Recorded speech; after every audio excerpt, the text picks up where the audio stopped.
Assalamualaikum warahmatullahi wabarakatuh. Kenalkan, nama saya Pinka Aryani Injili Haryanto dengan NPM 257051024 dari kelas A. Di sini saya akan membahas tentang jawaban dari tugas 1 mata kuliah pengantar organisasi komputer. Dalam tugas ini membahas tentang 1.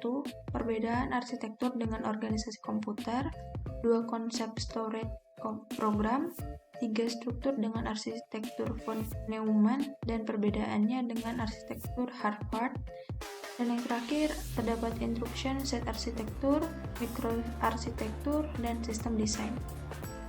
Yang pertama yaitu membahas tentang organisasi komputer, di mana organisasi komputer mempelajari bagian yang terkait dengan unit-unit operasional komputer dan hubungan antara komponen sistem komputer. Contohnya yaitu sinyal kontrol, prosesor, interface komputer, dan peripheral, serta teknologi yang digunakan. Lalu organisasi komputer juga memiliki arti yaitu bagian yang terkait erat dengan unit-unit operasional dan interkoneksi antara komponen penyusun sistem komputer dalam merealisasikan aspek arsitekturnya. Lalu arsitektur komputer juga dapat diartikan sebagai sebuah konsep perencanaan dan struktur operasi dasar yang ada di dalam sistem komputer. Pengertian lain dari arsitektur komputer yaitu suatu seni tentang bagaimana merancang antara berbagai jenis komponen hardware komputer agar dapat menghasilkan suatu komputer yang serbaguna untuk berbagai keperluan. Dalam arsitektur komputer sendiri dibagi dalam 4 bagian utama yaitu arithmetic logic unit atau ALU, control unit, memori, dan input-output. Perbedaan dari kedua pembahasan pertama yaitu organisasi komputer mempelajari bagian yang berhubung dengan unit operasional komputer serta hubungan antara komponen sistem komputer. Yang contohnya yaitu hardware, user interface, memori, dan sinyal kontrol.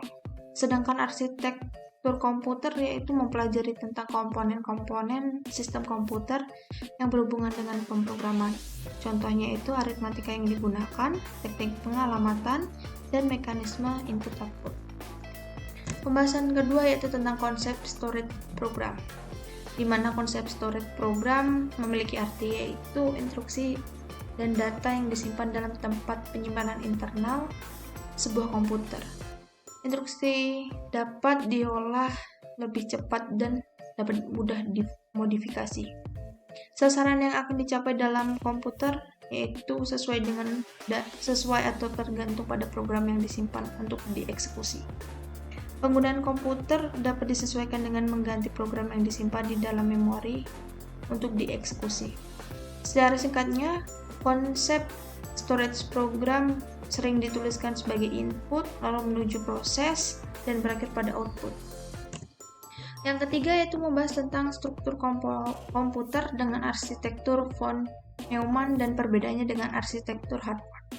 Pada arsitektur von Neumann memiliki arti yaitu di mana arsitektur komputer yang menempatkan program yaitu RAM atau read-only memory dan data RAM random access memory dalam peta memori yang sama. Sedangkan pada arsitektur Harvard yaitu memiliki 2 memori yang terpisah antara satu program untuk program ROM dan satu data untuk RAM. Intel 80C51, keluarga microchip PICI 6XX, Philips P87CLXX, dan Atmel AT89LSXX adalah contoh dari mikroprosesor yang mengadopsi arsitektur Harvard. Dan yang terakhir yaitu membahas tentang instruction set arsitektur, mikroarsitektur, serta sistem desain. Yang pertama yaitu instruction set arsitektur, di mana instruction set arsitektur didefinisikan sebagai suatu aspek dalam arsitektur komputer yang dapat dilihat oleh para pemogram. Instruction set arsitektur mencakup jenis data yang didukung, jenis instruksi yang dipakai, jenis register, mode pembelajaran, arsitektur komputer, penanganan interupsi, eksepsi, dan operasi input-output jika terdapat di dalamnya. Instruction set arsitektur juga merupakan sebuah spesifikasi dari kumpulan semua kode-kode biner atau opcode yang diimplementasikan dalam bentuk aslinya native form dalam sebuah desain proses tertentu. Lalu terdapat mikroarsitektur yang memiliki arti instruksi atau cara yang ditanamkan dalam prosesor untuk mengelola informasi yang diberikan dan menghasilkan sesuatu dari informasi yang diproses. Dan yang terakhir, terdapat pembahasan mengenai sistem desain, di mana sistem desain adalah kumpulan komponen desain yang dapat digunakan berulang-ulang.